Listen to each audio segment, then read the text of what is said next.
c'est Madame Margot qui me suit. J'étais hospitalisé ici à l'hôpital du Kremlin-Bicêtre. Ça fait 3 mois de ça. Elle me suit, c'est la 4e séance. Je me sens vraiment mieux. Pendant son hospitalisation, il a été proposé à ce patient d'être suivi par Margot Lorcerie, infirmière au sein du protocole de coopération insuffisance cardiaque de la cellule d'expertise et de coordination de l'insuffisance cardiaque sévère du CHU de Bicêtre. Mon travail, c'est de coordonner les soins des patients insuffisants cardiaques sévères, de faire des consultations de titration des médicaments de l'insuffisance cardiaque dans les insuffisances cardiaques KFE réduites et de faire de la télésurveillance de l'insuffisance cardiaque. Depuis 2019, plus de 120 ISPIC ont ainsi été formées. Elles ont suivi un diplôme universitaire sur l'insuffisance cardiaque et une formation pratique au protocole de coopération qui définit de façon extrêmement précise chaque étape et algorithme nécessaire à la titration d'un patient présentant une insuffisance cardiaque à fraction d'éjection réduite dans le cadre de la délégation décidée et gérée par et avec un cardiologue. Je ne sais pas si tu te souviens, la dernière fois qu'on l'avait vu, il était très hypertendu. Oui, je me rappelle. La collaboration avec ESPIC, elle commence par ces parcours patients, par coordination. On repère les patients d'insuffisance cardiaque, ce qui nous permet déjà de les classer. Est-ce que ces patients, ils peuvent rentrer dans le protocole de coopération parce qu'ils remplissent les cases nécessaires.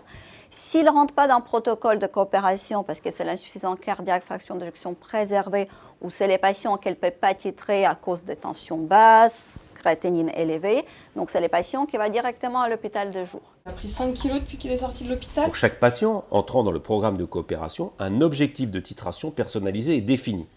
Il va être revu en consultation par l'ISPIC, toutes les 2 semaines environ, le nombre de fois nécessaire à ce qu'il reçoive l'ensemble des traitements à la dose maximale tolérée. À l'issue de cette phase de titration, le patient sera revu en hôpital de jour pour un bilan complet de son insuffisance cardiaque.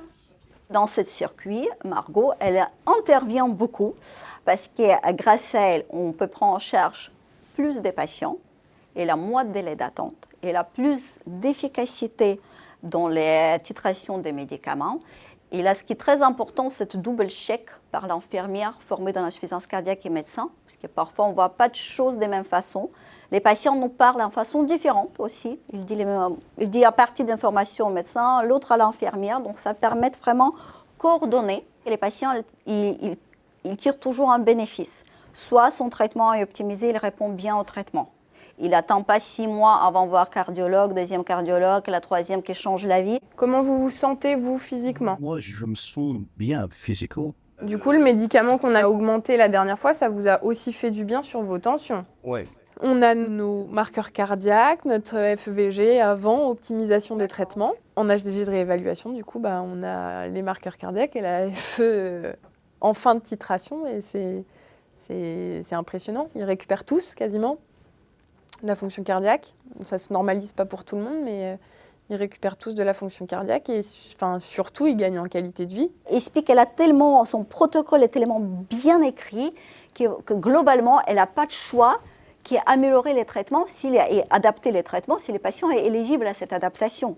Donc globalement, elle n'a pas d'excuses qui font soin un cardiologue. Elle dit finalement, elle est stable, mais bon, est-ce qu'on n'a pas vraiment... Non, elle dit la tension est supérieure à temps, la fréquence cardiaque supérieure à temps, les patients ils tolèrent bien au traitement. Allez, on monte. On ne cherche pas des excuses pour ne pas aller vers les doses optimales.